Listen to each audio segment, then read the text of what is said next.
Welcome to Rashmi's रसोई। आज आमच्या आगरी कोळी पद्धतीने वाटण न वापरता आपण मांदेल्याचं कालवण कसं बनवणार आहोत त्याची रेसिपी मी दाखवणार आहे। त्यासाठी हा व्हिडिओ तुम्ही शेवटपर्यंत बघा आणि माझ्या चॅनलला लाईक, शेअर आणि सबस्क्राइब करा। वाटण न वापरता मांदेल्याचं कालवण बनवण्यासाठी आपण हे बघा, एक वाटा मांदेल्यांचा घेतलाय। जवळपास 20 ते 25 मांदेली आहेत। नंतर थोडीशी कोथिंबीर यूज करणार आहोत। ग्लासभरच पाणी वापरणार आहोत। 15 ते 20 लसणाच्या पाकळ्या चेचून घेतल्यात। 3 ते 4 हिरव्या मिरच्या कट करून घेतल्यात। 3 टेबलस्पून तेल यूज करणार आहोत। 1 चमचा हळद, 2 चमचे घरचा आगरी कोळी मसाला, 5 ते 6 कोकमाची टापं, नंतर स्लरी बनवण्यासाठी 1 टेबलस्पून एवढं तांदळाचं पीठ आणि चवीप्रमाणे मीठ वापरणार आहोत। मांदेली घेताना कधी पण लक्षात ठेवा, असा हा डार्क येलो कलर हवा, पण लक्षात ठेवा त्याला हळद लागलेली कामा नाही। हात लावून बघायचा, म्हणजे पिवळं नाही ना दिसत। आणि ह्याचं हे डोकं उघडून बघायचं आहे बघा, हे तोंड उघडून बघितलं का कळतं अगदी फ्रेश मांदेली आहेत। आता ही साफ कशी करायची ते मी दाखवते। मांदेली तर सुरीनी पण कापली जातात, माझ्याकडे काती आहे म्हणून मी काती वापरते। सर्वात आधी ह्याच्यावरची खवलं काढून घ्यायची आहेत। नंतर हा जो भाग दिसतो पोटाच्या इकडचा डोक्यापासून, हा असा आडवा कट करून घ्यायचा आहे, म्हणजे त्याच्या आतली घाण पण निघते। हे बघा, अगदी पोट स्वच्छ झाले। ही शेपूट थोडीशी तोडून घ्यायची। अशाच पद्धतीने सर्व मांदेली मी साफ करून घेते। हे बघा, मांदेली सर्व साफ करून धुवून घेतलीत आपण 3 ते 4 पाण्यामध्ये। आता या पातेल्यामध्ये काढून घेते। हे आमच्या आगरी कोळी पद्धतीचं कालवण आहे, म्हणून ह्या कालवणाला फोडणी नाही देत, डायरेक्ट असंच बनवतो आम्ही। नंतर हा चेचलेला लसूण आपण ॲड करूया, त्याच्यासोबतच या हिरव्या मिरच्या।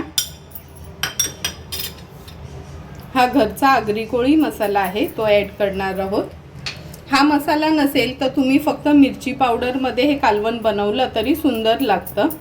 हळद घेतली आहे, चवीप्रमाणे मीठ ॲड करूया।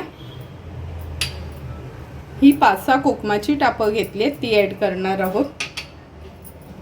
आता हे व्यवस्थित आपण मिक्स करून घ्यायचं आहे। मिक्स करून झालं की यात आपण ग्लासभरच पाणी ॲड करणार आहोत, कारण का हे कालवण आपण खूप जास्त पातळ नाही करत, असं थोडं थपथपीतच असतं।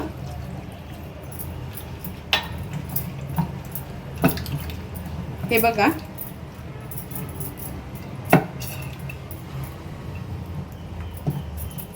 आता या स्टेजला आपण वरून तेल ॲड करायचं आहे।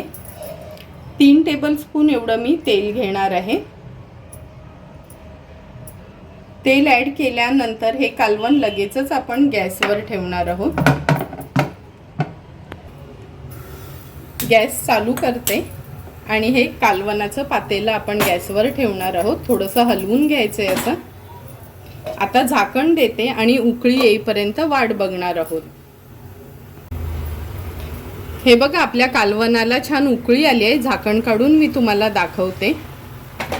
आता या स्टेजला आपण हे जे 1 चमचाभर 1 टेबलस्पून एवढं तांदळाचं पीठ घेतलेलं, ह्यात थोडं पाणी ॲड करूया आणि ह्याची स्लरी तयार करून घेणार आहोत आपण। व्यवस्थित मिक्स करून घ्यायचं आहे, पातळसरच करायचं आहे हे आपण स्लरी ही।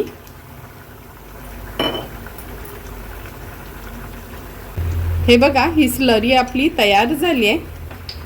आता आपण ह्या कालवणला थोडंसं घट्टसर होण्यासाठी ही स्लरी ॲड करणार आहोत।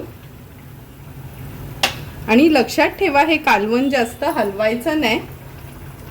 आता असंच ह्याला उकळी येईपर्यंत थांबणार आहोत आणि आता गॅसची फ्लेम लो करून 10 मिनिटासाठी हे कालवण आपण शिजवून घेणार आहोत। 8 ते 10 मिनिटं झालेत, झाकण काढून बघूया। हे बघा, आपलं मांदेल्यांचं कालवण अगदी रेडी झालंय। गॅसची फ्लेम मी हाय करते आणि थोडीशी कोथिंबीर स्प्रिंकल करते ह्याच्यावर। हाय फ्लेमवर ह्याला छान उकळी आली आहे। आता हे कालवण आपण एका सर्विंग बोलमध्ये सर्व करून घेणार आहोत। वाफ थोडी कमी झाली आहे, आपण झाकण काढून बघूया। तुम्ही बघू शकता, अगदी सोप्या पद्धतीने केलेलं मांदेल्याचं कालवण किती सुंदर दिसते। हे एका सर्विंग बोलमध्ये मी सर्व करून घेते। हे कालवण तुम्ही भाकरी, भात किंवा चपातीसोबत देखील खाऊ शकता। तुम्हाला पण जर मी बनवलेलं वाटण न यूज करता अगदी सोप्या पद्धतीचं हे मांदेल्याच्या कालवणाची रेसिपी आवडली असेल तर तुम्ही पण आमच्या पद्धतीने एकदा तरी हे कालवण घरी ट्राय करा आणि मला कमेंट करून सांगा की तुम्ही बनवलेलं हे मांदेल्याचं कालवण कसं झालंय ते। तुम्हाला जर मी बनवलेल्या ह्या मांदेल्याच्या कालवणाचा व्हिडिओ आवडला असेल तर नक्की माझ्या चॅनलला तुम्ही लाईक, शेअर अँड सबस्क्राईब करा। Thank you for watching my video.